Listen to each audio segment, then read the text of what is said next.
Well, I actually wrote the script for Materialists before Past Lives came out into the world.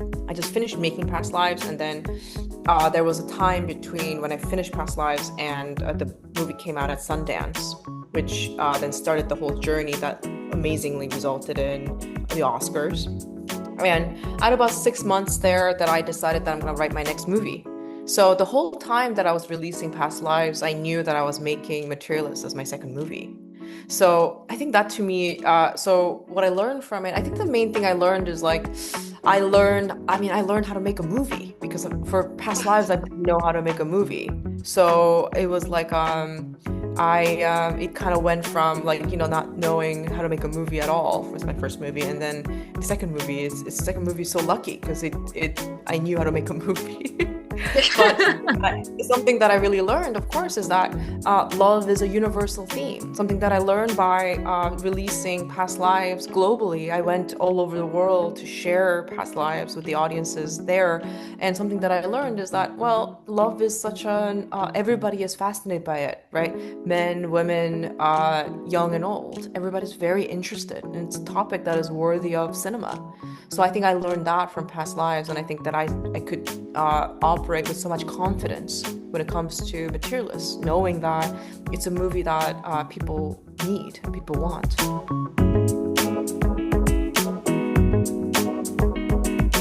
Well, I feel like when I was working as a matchmaker, I think that the thing that I learned, it's amazing because your clients just tell you directly everything that they are looking for. They're very honest. And I always say they're more honest with me. They will always be more honest with the matchmaker than they would be to their therapist because they can just sort of say, like, this is what I want, right? And what I learned is that there are so many different kinds of numbers that would come up.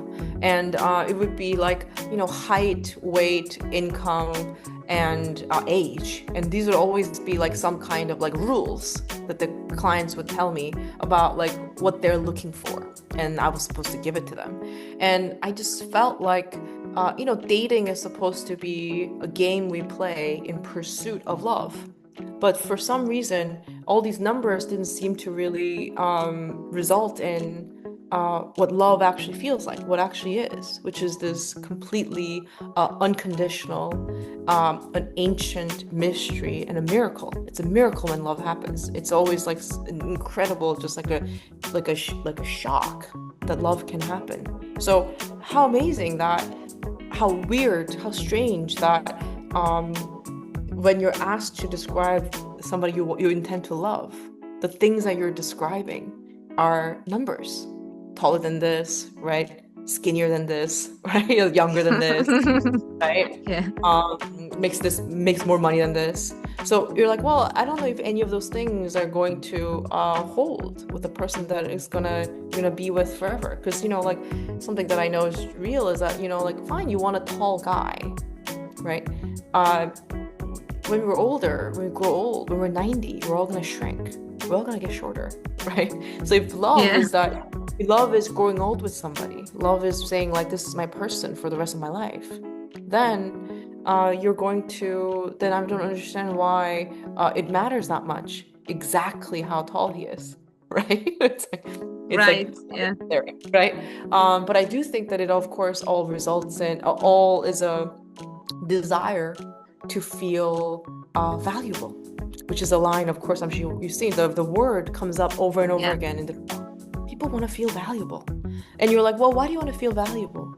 Because they don't feel valuable themselves, right? They don't feel like they're valuable. So they would like to date in a way where they feel valuable, where someone else is going to give them value, right? And I think that that's what's so tough about it. It's about the dating market, right? We've become kind of like numbers on a dating market, right? And something that I know is the most important line in the whole film is, I'm not merchandise, I'm a person, right? And if you're merchandise, you need to be valuable. You need to be a valuable merchandise. But a merchandise cannot love another merchandise. But a person can love another person. And a person does not need to have value to be worthy of love, right? A person just can be loved by another person. It's a miracle, right? You don't need to earn it, right? I think that that's the thing. It's like the feeling that you have to earn it by, I don't know, like increasing your value, getting Botox, like getting your hair done. Like there are all these things that we're asked to do to become valuable enough to be worthy of, I don't think love of a, I don't know, boyfriend, girlfriend, right?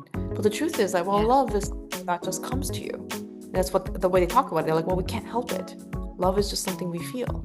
So it's a thing that is not tangible and we cannot earn it. And we cannot buy it too either, right? So how amazing that there's this one thing in the world where it is completely outside of the economic systems, right? Or like power Yeah. systems. Yeah. So how Yeah, it's amazing that great. love. Yeah.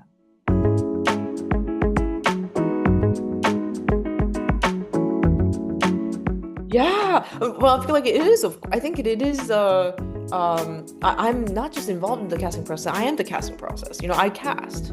So I feel like it's like I fell in love with each of them separately as the characters that I wrote. I don't really write characters with actors in mind, but I'm kind of like treated like it's like I act like a bit of a matchmaker, as in like I write the characters and I go out in search of that character's soulmate. And when I met all three of those actors, all three of my actors, I always knew that they were a soulmate of the characters that I wrote.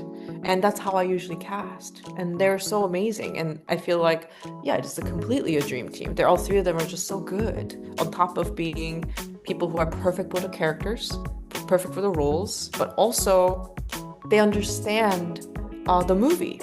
They understand the movie because, as I said earlier, the most important line in the film is, I'm not merchandise, I'm a person, right? Who understands better than those three that they are not merchandise, but they're people, right? Because they get treated like merchandise all the time, you know? So I think that it was of course very important for them to feel like people. And it feels very important for them, for them to get to play people, right? And not merchandise.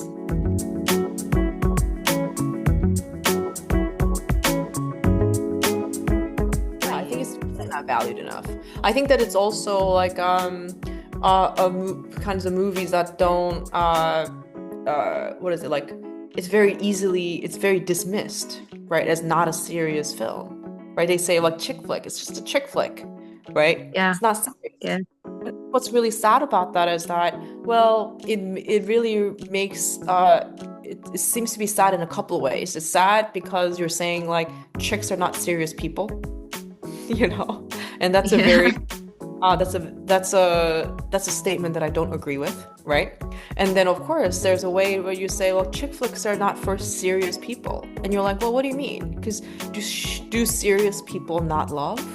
Right? Do serious people not have to deal with the same dating market and then the same dating systems that everybody else does? Are serious people exempt from that? I mean, what's amazing about love is that it doesn't matter how incredible university education you've had. Like, it doesn't matter how smart you are. It is going to make you feel like a fool, right? That's what love is. And that's what's amazing about love. It doesn't matter how smart you are, how powerful you are, how rich you are. It doesn't mean you're gonna be better at it than anybody else, right? And Mhm. sometimes you'll be worse at it than anybody else, right? Because love is Of course. free, Yeah. right? Love is free, and love asks you to be willfully stupid, right? Like that's what's amazing about love. So why would you think that? So I think that's part of the reason why it's sometimes not treated as a serious topic, because it makes people feel like all the university education, you know what I mean, like serious, Sí. like all the right money, wealth, like all of those things that makes people feel like they're better than everybody else.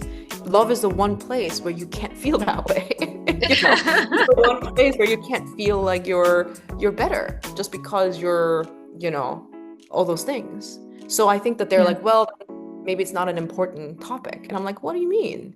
It's the most important topic because it's a thing that we all do and we don't have enough of, right? The whole world, the problem with the world is that we don't have enough of it because not enough people are experts in it, right? Like that's the Yeah. reality. Not enough people are taking it seriously, so we don't have enough.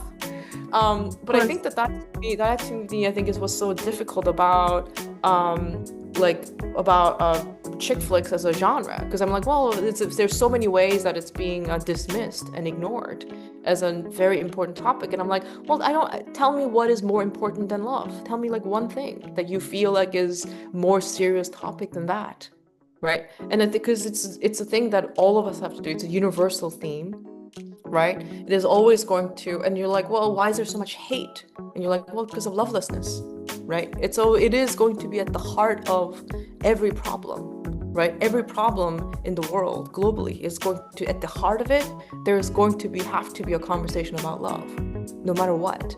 But I think that there is a really funny thing where they want to compartmentalize, and they want to say like, love, that's not a part of the serious topics. And you're like, what are you talking, right? So I think that to me is a thing that I believe. And I think that because of that, it is completely worthy of cinema. So an invitation to materialists is an invitation to sit in a movie theater for 2 hours and to really just talk about love, dating, relationships, and also the ways that we treat ourselves like we're merchandise, and the way that we treat ourselves like we're not people, right? Because it's a part of it is that you're objectifying and commodifying ourselves and each other. Objectification and commodification of each other and ourselves, it's always going to lead to dehumanization, right? It's always going to lead to something very violent and very real lovelessness that's going to happen. So my thing is like, I think that is completely worthy of cinema, because I think we're all supposed to, we're all put on earth so that we are able to, deal with this particular mystery. So I think that, anyway, so I think that it's a very serious topic, and I don't think people take it seriously enough.